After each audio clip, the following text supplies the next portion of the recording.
पाण्याची बाटली दे म्हणून जत तालुक्यातील शेड्याळ येथे गावातील 10 जणांनी सिनेस्टाईल पारधी समाजाच्या घरावर तुफान दगडफेक करत राहते घर पेटवून दिले। घरातील टीव्ही, फ्रीज व घराबाहेर लावलेल्या 2 मोटरसायकली जाळल्या। घरातील 3घांना बेदम मारहाण केली। या मारहाणीत बादल रमेश चव्हाण हा तरुण गंभीर जखमी झाला असून त्याचा भाऊ सागर व आकाश यांनाही जबर मारहाण करण्यात आली आहे। दगडफेक व जाळपोळीच्या घटनेत लाखाहून अधिक नुकसान झालंय। या प्रकरणी सागर चव्हाण यांनी दिलेल्या फिर्यादीवरून शेड्याळचे माजी सरपंच अशोक पाटील, चंदू गुगवाड, सुरेश हावगोंडी, सुरेश देवर्षी, मास्तर तेली व अन्य अनोळखी 5 असा 10 जणांविरोधात खुनाचा गुन्हा, जातीवाचक शिवीगाळ केल्याचा गंभीर गुन्हा दाखल झालाय। शेड्याळच्या घटनेचा आदिवासी संघटनांनी जाहीर निषेध केला असून आरोपीला तात्काळ अटक करण्याची मागणी केली आहे। शेड्याळ येथील बिरबल काळे यांच्या मोकळ्या जागेत 11 महिन्याच्या करारावर रमेश चव्हाण यांनी पत्र्याचे शेड उभारले आहे। रमेश चव्हाण हे पत्नी सखुबाई, मुले बादल, आकाश व सागर यांच्यासह राहतात। गुरुवारी रमेश हे पत्नी सखुबाई यांच्यासह राखी बांधण्यासाठी तालुक्यातील सोरडी येथे गेले होते।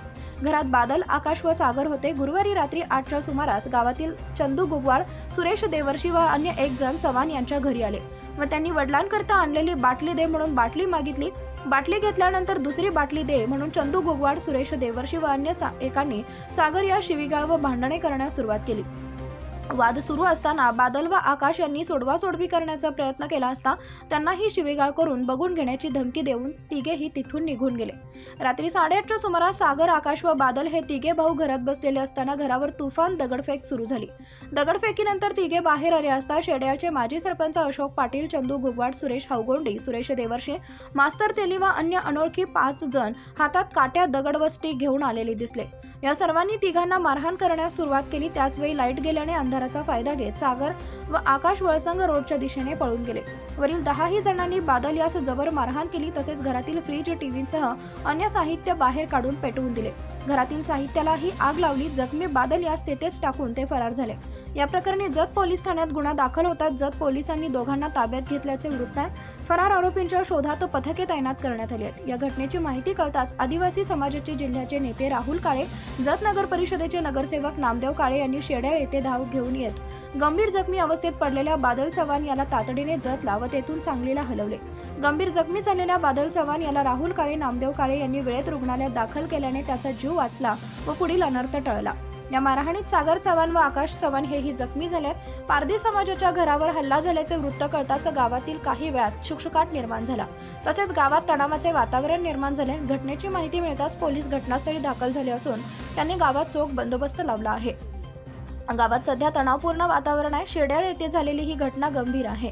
या प्रकरणातील आरोपीला तात्काळ अटक करावी अन्यथा रस्त्यावर उतरून आंदोलन करण्याचा इशारा आदिवासी संघटनेचे नेते बसवराज चव्हाण, राहुल काळे, नामदेव काळे यांनी दिलाय।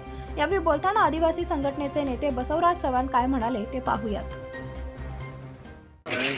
काल शेड्याळ येथे रात्री आदिवासी कुटुंब शेड्याळ गावामध्ये वास्तव्य करत आहे। गेले 10 ते 12 वर्ष कुटुंब इथं शेड्याळ गावामध्ये वास्तव्य करत आहे। अचानक काल रात्री सदर आदिवासी कुटुंबावर गावातले काही समाजकंटकांनी जाणून बुजून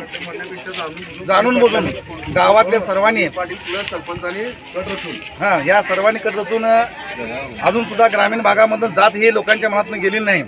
आज देशाला 75 वर्ष अमृत महोत्सव साजरा करायमध्ये घर घर तिरंगा असा हा एक सगळ्यांना आव्हान केलं जाते। आज आमच्या आदिवासी पाटील समाजाचं कुटुंब दलितग्रस्त त्यांचं कुटुंब सगळं उद्ध्वस्त झालेलं आहे। त्यांचं संसार उपयोग, घर उपयोग सगळेच त्यांचं संसार आज उघड्यावर आलेला आहे। आम्हाला शासन प्रशासन काय कोणत्याही प्रकारचं सहकार्य करत नाही।